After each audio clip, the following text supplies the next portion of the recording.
Following concession of Kenya Railway operations in Rift Valley Railways, Kenya Railways' mandate was revised to include, among others, promotion, facilitation and participation in national and metropolitan railway development.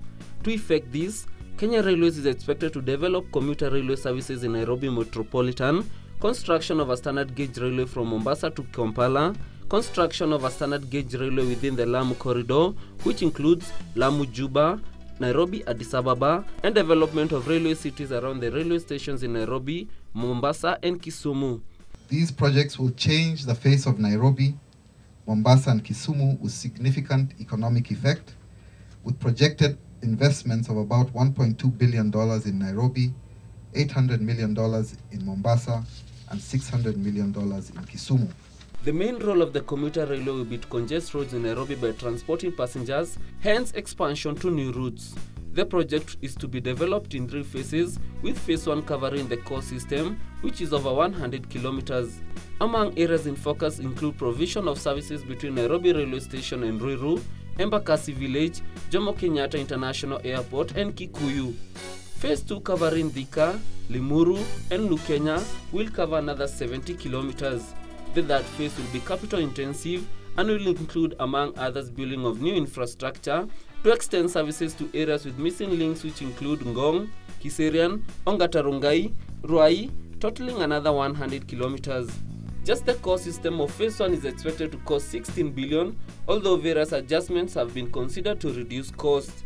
One such modification is the scrapping of a 120-meter tunnel crossing below Mombasa Road that would cost a massive 3.2 billion shillings and which was the most expensive part of the venture.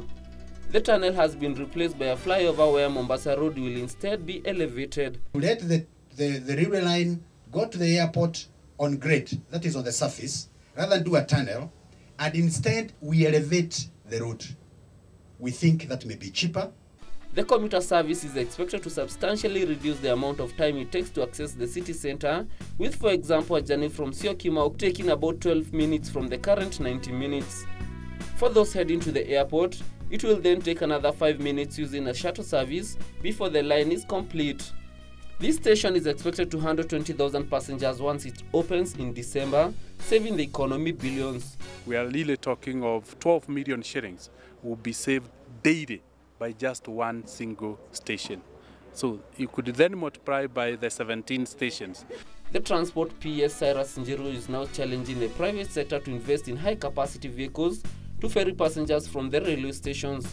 However, a few challenges such as the access to the Nairobi railway station, which is currently a bus station, and the encroachment of the railway corridor continue to undermine expansion efforts. The train sometimes have to stop for people to move their tomatoes and vegetables from the truck. So we will need those people to move, because technically we can deliver, but we cannot have passengers when that situation is the way it is. The core system is expected to be complete in June 2014. Kama Umbote Channel 1, bizweek.